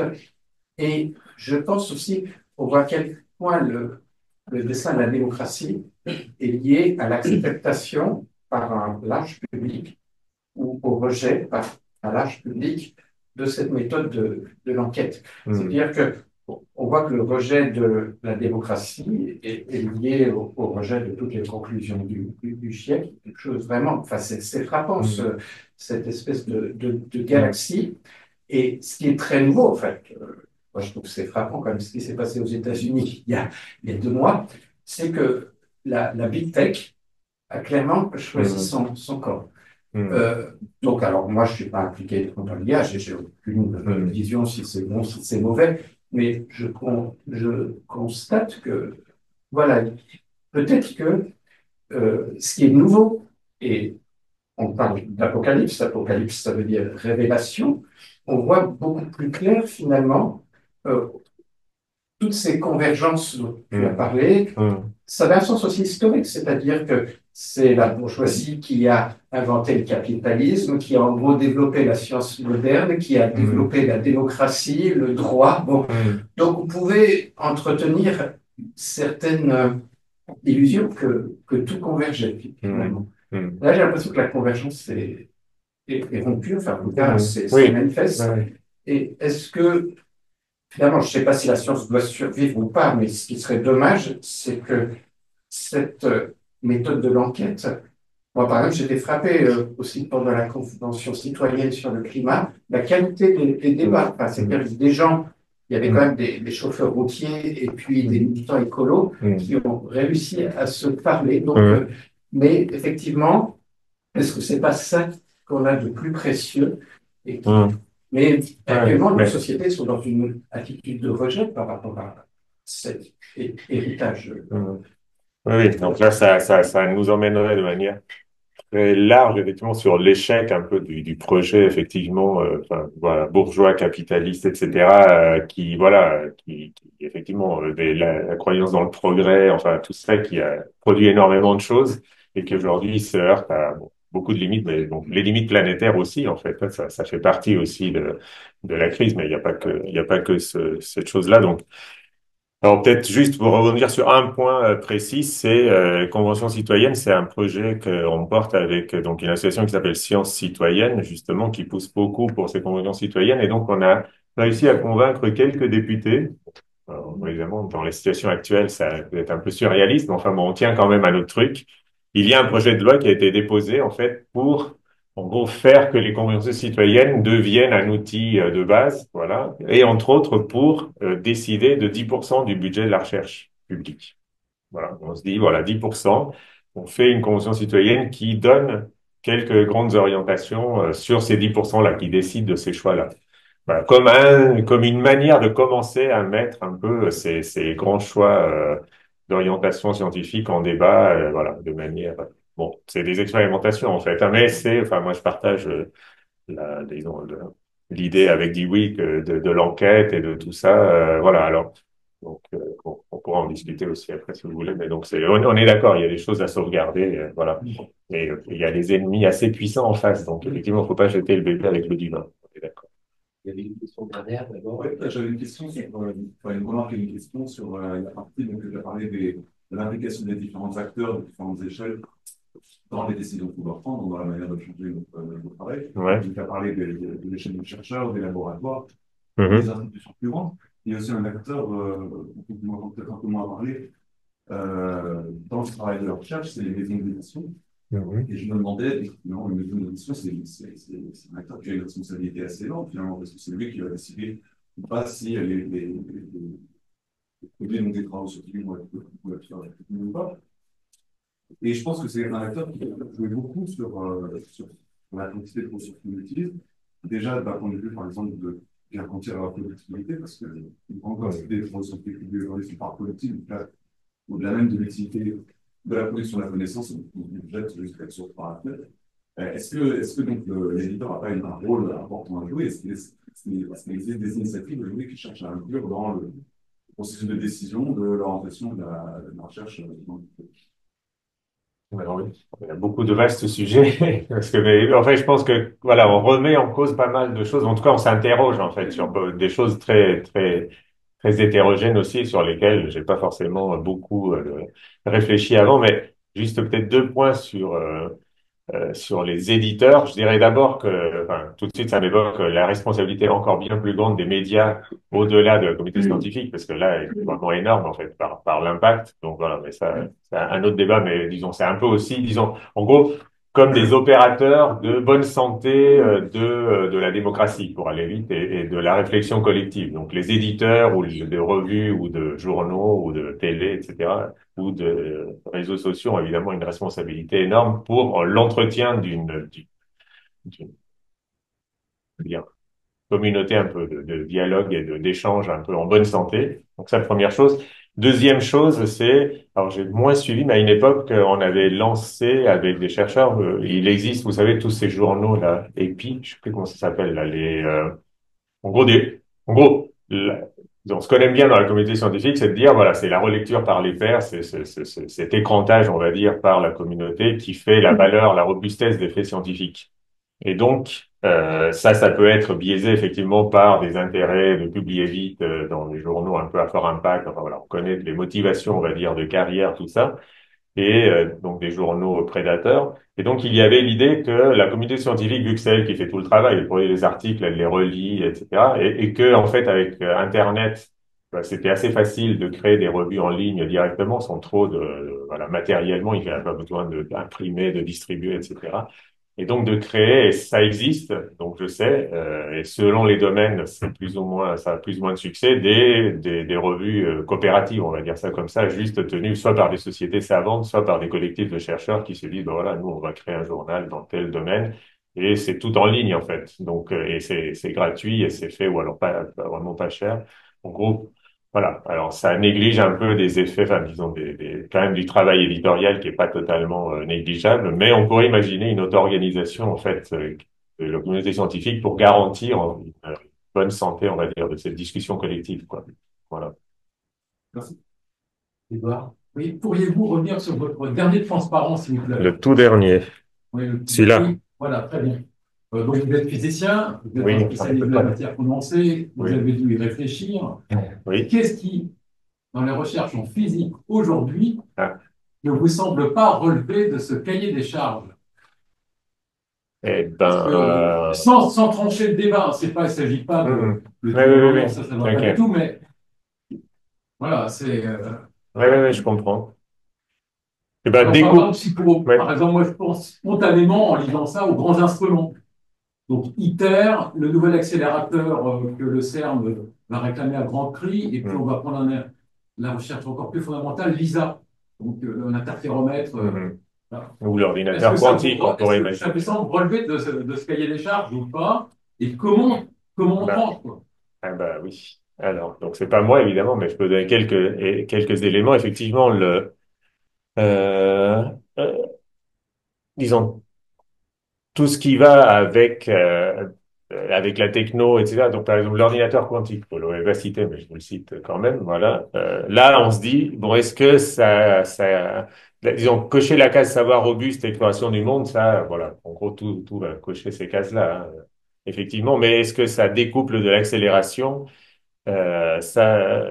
Pour l'ordinateur quantique, pour le CERN, même l'actuel d'ailleurs, hein, et les autres projets que vous avez donnés, pas trivial, ça a des impacts énormes.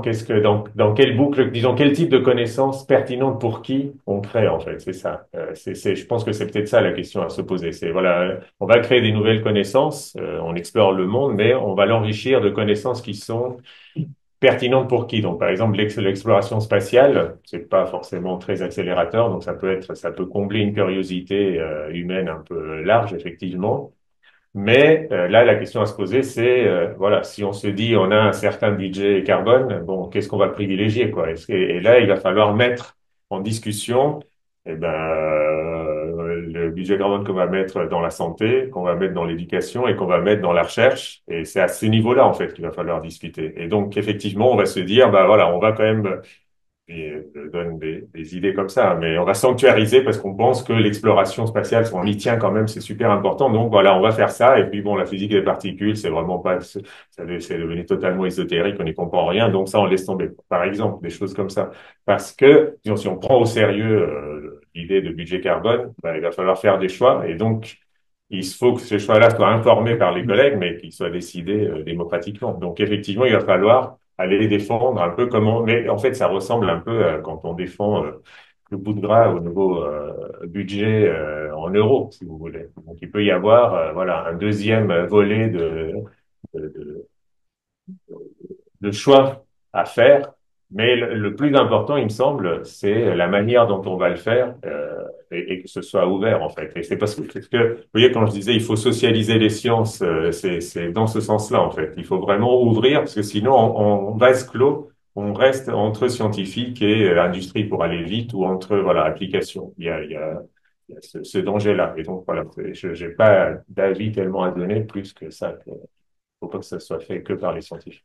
Mais par contre, sur la partie Ouais. aussi décider démocratiquement des grandes Ouais. orientations, ça c'est un aspect où par rapport à ce que disait Edouard, bah là on n'y est pas du tout. C'est-à-dire en fait les politiques scientifiques Ouais. telles qu'elles sont choisies au niveau national, que ce soit en France, aux États-Unis ou ailleurs, elles ne sont pas du tout. Enfin, on peut dire que c'est décidé démocratiquement parce que c'est voté par l'Assemblée nationale à un certain moment, mais en réalité, les programmes de pilotage, les gens qui sont dedans, etc., ça ne reflète pas, on n'a pas été vraiment demandé à des citoyens éclairés, on parlait tout à l'heure de convention citoyenne, et ce qu'en fait, c'est intéressant de mettre des milliards d'euros sur un nouvel accélérateur ou sur un nouveau projet Astro, ou etc., pour parler que de la physique. Et en fait, ça, non, de ce point de vue-là, on ne fait pas ce travail-là, je dirais, enfin, je ne sais pas si tu veux commenter là-dessus, mais Peut-être, c'est un des enjeux, il me semble. j'aurais peut-être pas dû prendre des exemples des grands instruments parce que Non, mais ils peuvent c'est poser des facile à questions. visualiser. Mais regarde, là, je vois deux directeurs de laboratoires éminents, avec les directeurs, trois directeurs de laboratoires de matière, de la matière condensée. Donc, à votre échelle, comment vous faites pour répondre à cette question sur le cahier des charges des sciences au sein de l'INSP, de l'INPC, du LP, du LPTHE? Voilà. Ouais. Donc là, quand même, Merci. collectivement, Ouais. ouais, mais là, alors, par les ordinateurs quantiques, je ne suis pas sûr que ça. Mais restons dans le domaine de la matière condensée. Comment, voilà. Qu'est-ce que ça veut dire que réfléchir dans... Ouais, mais disons, moi, je suis pas là pour répondre à ça, mais disons, moi, je suis là déjà pour au moins mettre la petite graine qui est, il faut se poser cette question-là. Voilà, oui, mais après, voilà, après, enfin, je pense que les réponses pertinentes ne peuvent venir que assez localement, en fait, aussi parce qu'en fait, j'invente un peu là, mais il y a des gens dans ces labos-là, par exemple, qui sont en train de créer, je sais pas, je dis n'importe quoi, des détecteurs qui vont équiper les zones critiques pour révéler des trucs super importants qui sont importants pour la connaissance des sols, par exemple. Ben, ça, vous allez le défendre d'une autre manière que l'ordinateur quantique qui, lui, en gros, va intéresser les militaires essentiellement pour le moment, en tout cas, j'ai l'impression, parce que je comprends. Et donc, à chaque fois, enfin, mon idée, c'est de dire le, la thématique sur laquelle vous travaillez, il faut l'élargir, l'enrichir des acteurs qui sont dans le vivier, enfin qui sont intéressés par ces questions-là, etc. Et ça, c'est que les acteurs pertinents, enfin voilà, au plus près des thématiques qui peuvent le faire. Voilà, moi tout ce que je peux vous dire, c'est, il me semble que c'est important de faire ça. Sinon, on continue dans l'accélération. Et en fait, cette idée qu'on était découplé, que en gros la communauté scientifique était dans sa tour d'ivoire entre guillemets, etc. En fait, cette vision-là, je pense que elle est pas viable, quoi. Donc voilà, il faut sortir de ça et après la réponse va dépendre de chacune des disciplines. Je peux pas la donner comme ça. Donc c'est à vous de voilà, faites des réunions dans vos labos et puis décidez. Ouais. Il y avait une question au fond. Ouais. C'était une question par rapport au collectif. Ouais. Comme je disais, l'objectif, c'est de faire réseau avec des gens qui pensent à la fois qui se questionnent sur ces thématiques environnementales, qui sont d'autres chercheurs, peut-être d'autres communautés. Ouais. Et ça a été pas mal évoqué aussi, qui prennent en compte le fait qu'il y a des intérêts technologiques, derrière tout ça. Bah, du coup, parmi toutes ces manières de se mettre en collectif, je voulais savoir qu'est-ce que tu penses tout simplement du rôle des syndicats. Ouais. C'est une très bonne question. Alors, en fait, c'est une question qu'on se pose au sein du mouvement des savoirs engagés reliés. Et donc, donc on a organisé nos dernières journées, c'était à Lyon, en octobre dernier, et on l'a organisé à la Maison des syndicats, en fait, à la Bourse du Travail. En se disant que normalement, voilà, quand je dis la communauté en tant que telle devrait se poser ces questions-là dans les labos, etc., on peut imaginer, enfin, il y a un véhicule, on va dire, standard collectif dans tous les métiers, c'est les syndicats. Alors, donc c'est pas si facile que ça. Enfin, voilà, disons, sur le principe, voilà, OK, il faut y aller. Sur la pratique, après, donc, on a quelques communiqués ou des réflexions dans certains syndicats qui se posent explicitement ce même type de questions. Donc, c'est avec eux qu'on a en gros construit aussi les GESER. Mais, disons, historiquement, beaucoup de syndicats étaient plus sur une ligne de, voilà, il faut défendre la communauté scientifique et l'autonomie en tant que telle, donc les salaires, les conditions de travail, etc., ce qui est un rôle légitime aussi des syndicats.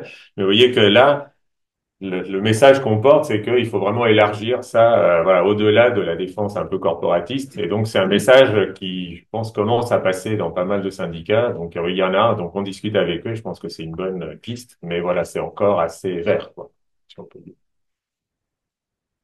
Donc, on va voir Ouais. encore, alors, c'est plusieurs points qu'on va très organisés.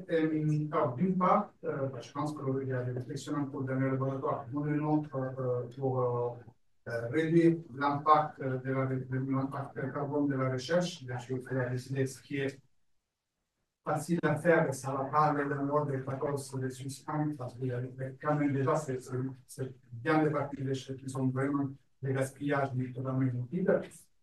Et je voulais rebondir aussi sur le fait que vous avez parlé de réorienter la recherche, parce que c'est quelque chose qu'on a mis dans le projet du laboratoire, donc les matériaux au sens large. On essaie d'installer des axes transverses justement sur des thèmes, les matériaux pour l'énergie, les matériaux pour l'environnement et autre chose. Après, bien sûr, il ne faut pas tomber non plus dans les pièges d'avoir des matériaux plus efficaces pour être encore plus énergivores. C'est encore un autre grand débat. Mais tout de même, à égalité de recherche, l'égalité de recherche de type de matériaux, autant chercher les matériaux qui sont, et là c'est notre boulot, notre travail de recherche. Par contre, une question que vous avez évoquée, la santé, l'éducation et la recherche, et là on parle toujours des services publics. Okay. Oui, oui. Et quelque part, alors évidemment, nous on est tous faire des services publics, mais ce qui manque quelque part, c'est l'élément privé qui est beaucoup plus énergivore, beaucoup consommateur. Il y a aussi de la recherche privée qui est vraiment libre. Et là, quand on parle de 500 milliards à l'IA, et la Chine a totalement monopolisé le marché des voitures électriques, ça devient compliqué quand même de se positionner, alors que le service public, qui est déjà pas très riche, c'est des choix qui sont quand même très, très, très compliqués. Oui, oui. Non, non, je comprends, enfin, évidemment, mais disons, effectivement, on pourrait, disons, se déprimer et dire, bon, voilà, c'est tellement ça nous dépasse, continuons à faire ce qu'on sait faire dans notre coin, et puis, ma foi, voilà, on cultive son jardin, et voilà. Bon, pourquoi pas, hein, mais il me semble aussi que comme service public, on doit pouvoir aussi être, disons, à la pointe, on va dire, des interrogations publiques, et en disant, bah voilà, c'est quoi une science publique, au service de qui, qu'est-ce que ça veut dire, et donc être un peu aussi à la pointe des réflexions et voilà, de la réflexivité sur ces questions-là, et donc se remettre aussi en question. Voilà, c'est peut-être ça aussi le rôle d'une science publique, qu'une science privée ne pourra pas faire, en fait. Et donc, voilà. Nous pousse quand même à avoir de plus en plus d'interactions avec le privé.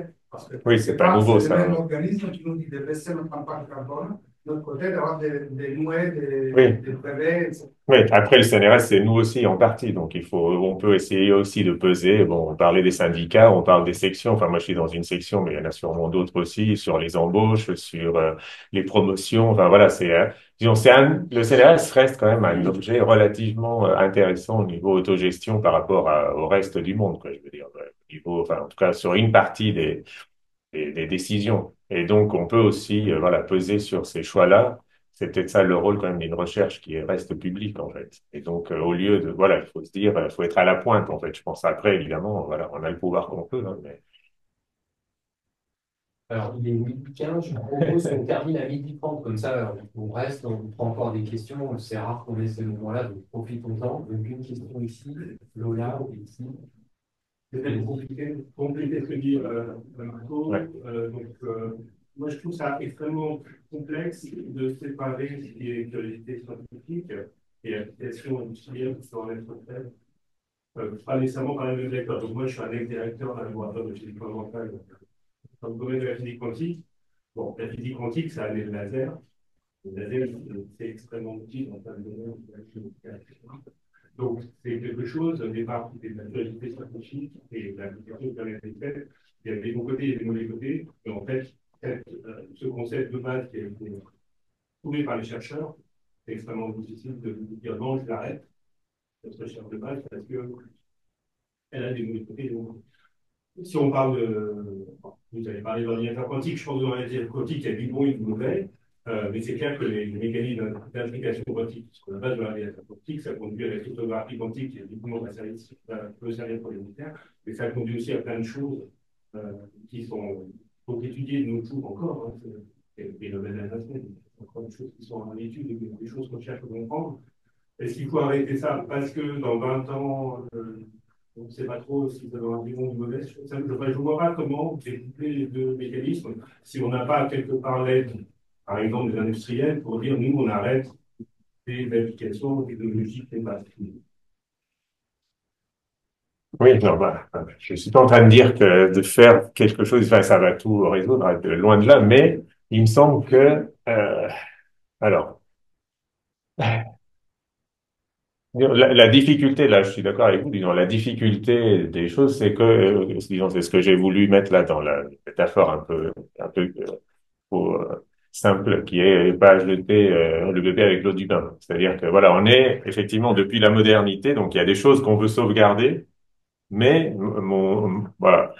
Déjà, si on se pose la question en disant, OK, l'ordinateur quantique, ça sert quand même beaucoup les militaires, donc il y a d'autres, mettons d'autres, mais est-ce que ces trucs-là, est-ce que ça vraiment c'est compatible avec le monde dans lequel on veut se projeter? Parce qu'en fait, il y a beaucoup de choses qui pourraient se résumer à, il y a plus de monde dans lequel on veut se projeter collectivement, en fait. Et bon, enfin, en tout cas, on est il n'y a pas un consensus un peu relativement large comme il a pu se former pendant, on va dire, les 30 bon, glorieuses, ou on peut les appeler différemment, mais en tout cas, il y avait une sorte de cohérence, il y avait un discours, voilà, on a le progrès, on va croître, etc., etc. Là, en tout cas, ça reste assez vrai, je pense, aux États-Unis et en Chine, mais en Europe, il n'y a plus vraiment ce discours-là.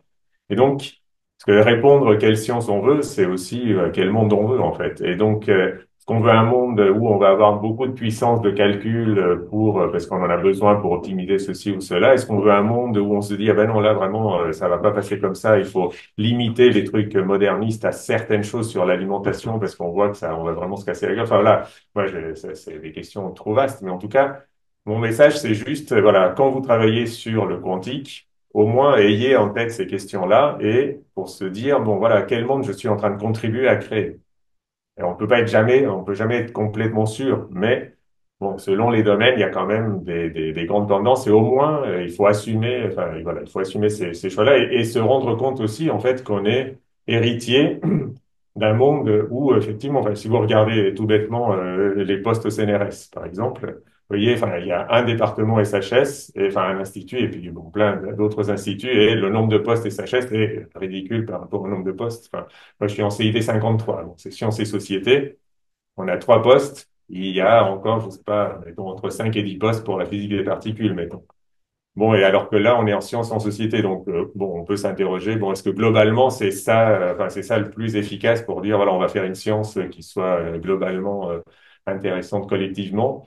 voilà, il y a des priorités dont on hérite et au moins se questionner sur ces priorités-là et se dire, bon, voilà, donc voilà, je peux pas aller beaucoup plus loin que ça, c'est voilà, chaque chercheur de voir à quel monde il contribue en fait et s'il a envie de continuer ou pas.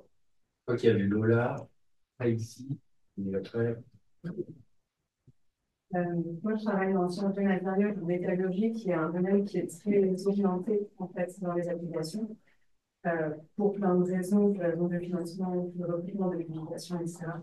Et donc, sur la base de ces constats, il y a quand même des réflexions dans la communauté pour essayer d'apporter des éléments de réponse sur l'orientation de notre science.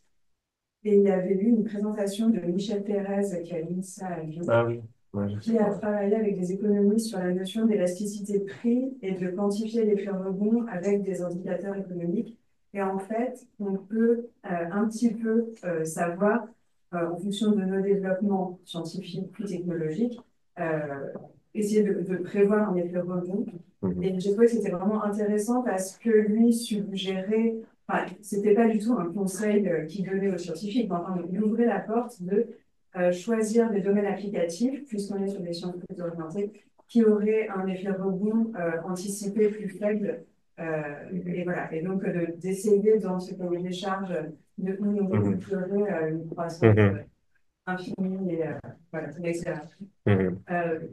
D'avoir des éléments, des indicateurs comme ça pour choisir les champs applicatifs. Donc, j'apporte ça dans la discussion. Oui, non, non, c'est très intéressant parce qu'en fait, voilà, c'est ce que je disais, mais voilà, il faut des exemples concrets. C'est-à-dire, en gros, c'est au plus près de chaque discipline qu'on peut savoir qu'est-ce qui est pertinent pour faire ce qui est très générique de découpler, effectivement. Et donc là, c'est un bon exemple. Je veux bien regarder après la référence pour voir un petit peu concrètement de quoi il s'agit, parce que c'est, voilà, je suis preneur d'exemples comme ça concrets, quoi. Ouais, merci. J'ai été très intéressé par la présentation, toute la partie autour du concept de Engine Science et intéressé d'une manière un peu décalée. En fait, je suis physicien, mais je suis océanographe. Donc, je travaille dans une partie des sciences du système Terre où, en fait, ce truc-là dans mon parcours de recherche, ne m'a jamais vraiment concerné. D'ailleurs, ce que tu dis sur le fait que c'est pas très intéressant de découvrir, c'est quelque chose sur lequel à titre, enfin voilà, toujours dans ma recherche, je ne serais pas vraiment d'accord avec ça. Peut-être parce que découvrir, c'est plutôt comprendre, mais dans les systèmes Terre, c'est le fondement de tout et c'est là qu'il y a l'intérêt. Mais là où donc, du coup, ça ne me concerne pas tellement, sauf que depuis quelques années, avec ce concept-là, je peux réinterpréter ce qui est en train de nous arriver, c'est-à-dire qu'on est en train de subir des pressions qui tentent de nous transformer en engine scientist, avec par exemple la composante océanique du système Terre, mais dans d'autres composantes, on le voit monter aussi. Et du coup, ce qui était encore affiché là dans l'autre slide sur les institutions, et que tu présentes comme conservatrices, moi, je trouve que elles sont conservatrices là où la situation est déjà en place. Parce que dans des situations où on était plutôt sur voilà, une autre forme de science qui n'était pas de l'engine science, elles sont pas du tout conservatrices en fait. Donc ça donne un peu un autre regard sur face à quoi on est, et notamment la dimension de lutte ou d'autodéfense qu'on est obligé d'intégrer dans comment est-ce qu'on se projette sur la suite. Et là, peut-être que je rejoins un peu ce que tu disais au début sur le fait qu'il y a des endroits où il faut qu'on arrive à se défendre quoi, contre des choses qui se passent autour de nous. Oui, bon, voilà, c'est encore, il faut situer les choses. Alors, je connais pas bien, c'est-à-dire, en gros, c'est que c'est en train de devenir de plus en plus instrumenté, en fait. C'est ça, les domaines, et donc, voilà, c'est ça. Pour agir pour Ah, ok, le voir côté le ingénierie, alors, c'est système ça. comme Ok. quelque chose sur lequel on peut agir, Ah sur oui, une ok, machine, ok. Ingénierie, quoi. Ok, je vois. quelque chose qu'on pourrait contrôler. Du monde Ok. numérique, du climat, de Oui, l'océan, par ok. exemple, Ok. ça en fait partie. Ouais, et donc ça, effectivement, on pourrait dire que ça va plutôt nous coupler à l'accélération techno, alors qu'en fait, des sciences plus descriptives, au sens où, enfin, Sciences naturelles. sciences naturelles, quoi, voilà. Ça, c'est des choses qui, ouais, ok, mais ouais, l'exemple me convient aussi, ouais. Ok, merci. Alors, une question de fond aussi. Merci beaucoup. Bon. Quand on dit quelle science on veut, c'est au rythme d'aujourd'hui. ça me fait peur parce que c'est forcément au détriment du fondamental. Donc, quand on parle aussi de sciences citoyennes, il va falloir expliquer ce qu'on fait, ce que c'est la science fondamentale. Moi, plutôt que de dire qu'est-ce qu'on veut comme science, c'est comment on veut faire la science. Je veux garder cette curiosité, cette part de curiosité, cette part de je ne sais pas ce qu'on va découvrir, je ne sais pas vers où il y a. On perpétuelle l'évolution et il y a une échelle de temps là, même s'il y a une urgence climatique, il y a une échelle de temps sur. Si vous demandez aux gens aujourd'hui, ça sera forcément applicatif. Ouais, je sais pas. Pas évident, hein. L'intérêt général, c'est quelque chose qui va toucher à l'applicatif. Et il y a des choses dont on ne sait pas. Donc j'ai un problème de temporalité sur qu'est-ce qu'on veut comme science. Et je trouve ça hyper arrogant. Qui va décider de ça? Comment ça va? Enfin, et je trouve que c'est une manque de. J'ai peur pour la recherche fondamentale. Ouais, C'est plutôt comment? Moi, j'ai envie de comment? C'est mieux tout en gardant un spectre de curiosité. Mhm. Bah, ça veut dire deux ou trois choses. Bah, d'abord, on décide déjà, en fait, hein, qu'est-ce qu'on veut comme science en pratique. Je veux dire, ça existe déjà, puisqu'il y a des financements pour certains domaines et pas pour d'autres, etc. Enfin, donc, le choix, on le fait déjà. C'est pas juste qu'aujourd'hui, il n'y a pas de choix, puis on dit, ah non, on va politiser ça, on va faire des choix. Non, les choix, ils sont déjà faits aujourd'hui. La question, c'est est-ce qu'on est content de ces choix-là ou est-ce qu'on veut les infléchir et comment? Et donc, c'est des équilibres aussi. Enfin, je vous parlais tout à l'heure des postes SHS sciences dures au CNRS. Bon, il y a, je sais pas, c'est un pour 10 ou un truc comme ça, ou un pour 20 ou 30. Bon, c'est un choix qui a été fait, qui peut se justifier, voilà, qui se justifie d'une certaine manière. Bon, si on veut continuer là-dedans, enfin, voilà, voilà, ce que je veux dire, c'est, bon, il y a déjà des choix qui sont faits. Comment ils ont été faits, et on voit que, bon, on est quand même dans une situation où on remet en question beaucoup de choses. Je pense que ces choix-là aussi méritent discussion. Et je pense quand même que si, donc, je pense, enfin, il faut maintenir les scientifiques dans la boucle, mais si les scientifiques décident seuls, on voit bien en fait que, en gros, c'est quand même très inertiel, quoi. Enfin, en gros, chacun va continuer à faire ce qu'il aime bien, envie de faire. Et donc, on va découvrir des choses. Il y a une certaine curiosité qui est favorisée, qui est celle qui est aujourd'hui qui a été favorisée, donc qui est en place aujourd'hui.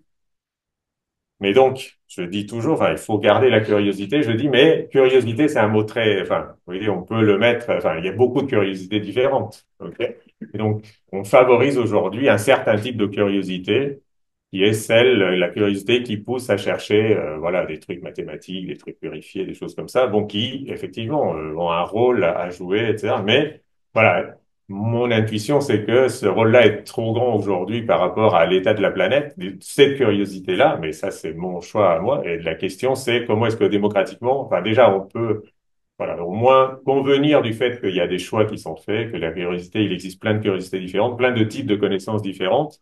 Et donc après, bah voilà, il faut trouver des moyens, vu que c'est, enfin, on est dans cette société démocratique, ils doivent décider collectivement. Et je suis pas sûr, je suis pas aussi pessimiste que vous. Et en fait, en démocratie, on est quand même obligé de faire confiance au choix collectif, quoi. Parce que sinon, enfin, au nom de quoi, en fait, sinon, au nom de quoi, on va dire, oui, le peuple, il est ignorant, c'est nous qui savons mieux ce qu'il faut faire. Non, enfin, vous voyez, ça peut pousser là. Donc, je suis pas sûr que les gens sont aussi, enfin, vous voyez, dans la Convention citoyenne, il y avait, enfin, on se rend compte que si on s'en donne les moyens avec, on parlait des médias, des éditeurs, des revues, en gros, on revient quand même toujours à dire oui, en fait, il y a un pari à faire. C'est soit on parie sur l'intelligence collective, voilà, c'est le pari de la démocratie, et je pense que la science peut s'accommoder de ça sans problème. Elle est même elle est dans une bonne boucle avec ça, mais une science un peu changée quand même. Et sinon, bah, voilà, gouvernement des élites, on décide, etc. Parce Ouais. qu'il y a des choix dont on parle pour imposer la communauté. Quand on dit que les moyens sont mis au jour d'aujourd'hui, on a quand même peu de prise pour ces prises de décision. Elles nous sont quand même beaucoup imposées. Nous, à l'inverse, on est là, on a envie de discuter et on n'a pas besoin d'être infantilisé non plus. C'est un juste milieu, je suis d'accord. Il faut peut-être, je pense qu'il faut retrouver l'intérêt général, ça c'est certain, mais sans perdre ce qui fait notre essence, je trouve, et surtout en France, je pense que c'est une recherche fondamentale et où la communauté a sa place. Et alors que là, nous, j'ai l'impression qu'on est très, très biaisé vers l'applicatif. On nous demande maintenant de faire que des enjeux sociétaux. les enjeux sociétaux, c'est pas Ça, c'est la politique gouvernementale actuelle, hein. La recherche au service de l'innovation, c'est formulé. Oui, c'est pas les enjeux Vous avez sociétaux. raison, si c'est dans ce sens-là que vous le dites, c'est-à-dire qu'on essaie de transformer la recherche publique pour qu'elle soit encore plus au service de l'innovation. C'est exactement ce qui est dit et c'est le. Ouais. Là, il n'y a pas de. Et juste un tout petit mot, parce que ça me fait rebondir quelque chose. Oui, oui, on conclut. Donc, si vous voulez, je peux conclure là-dessus pour un peu boucler la boucle. Effectivement, si je suis devenu physicien en partie, c'est bon. J'ai grandi quand il y avait Voyager, les sondes spatiales, etc. Enfin, voilà, je trouvais ça assez fascinant. Voilà. Et donc, ça, voilà, c'est plutôt par le côté astronomique, enfin, comme beaucoup, hein, et la vulgarisation. Et donc, il y avait une idée de découvrir, parce que vous utilisez le mot de fondamental, et ça, c'est un mot assez riche qui serait intéressant à discuter. J'ai pas la réponse, mais qui est, vous voyez, c'est un mot qu'on utilise à la fois pour dire, en gros, les constituants fondamentaux de la matière. Vous voyez, ce truc de fondation du monde, etc. Et il y a un bouquin de Dewey que je vous recommande à tous, qui est le plus facile à c'est la quête de certitude, où il montre, en gros, que cette recherche de fondement de Newton avec les atomes, etc. En gros, c'est quand même une quête très métaphysique et religieuse, en fait, hein. Voilà, on veut avoir le fondement du monde pour être tranquille, que bon, il va quand même tenir le choc et que voilà. Et on l'utilise aussi pour la recherche non appliquée, en fait. OK, la recherche fondamentale. Bon, on voit il y a une intersection quand même entre les deux, mais c'est un peu, enfin, je pense qu'il y aurait, alors c'est juste une intuition, mais je pense qu'il y aurait à creuser un peu là-dedans de ce vocable de recherche fondamentale qu'on veut défendre au sens de curiosité non appliquée, voilà, détachée, mais je pense, enfin, c'est un peu dangereux parce qu'aujourd'hui, on pourrait se dire, c'est quoi les fondements du monde, en fait? Est-ce que c'est vraiment les atomes, etc., ou est-ce que c'est plutôt, bah, justement, cette zone critique dans laquelle on dépend pour vivre, en fait? C'est-à-dire que vous aurez beau avoir tous les atomes que vous voulez, s'il n'y a plus de plantes qui poussent parce que, voilà, trop, eh ben, les fondements, c'est fini, quoi. Et donc, est-ce que le fondement de notre civilisation avec les limites planétaires, est-ce que les fondements, c'est pas autre chose, en fait? Et donc, voilà, c'est vraiment des intuitions, mais qu'il y a des basculements vraiment beaucoup plus profonds, un peu comme ce qui s'est passé entre Aristote et Galilée, qui sont en train de se passer. Et voilà, mais ça, c'est vraiment juste une intuition, donc c'est bien de finir sur une intuition et une ouverture, voilà. Mais voilà, quand j'entends fondement, c'est ça que ça suscite, quoi. Voilà. Ben, merci beaucoup, Pablo. Merci à tous. Merci, ouais,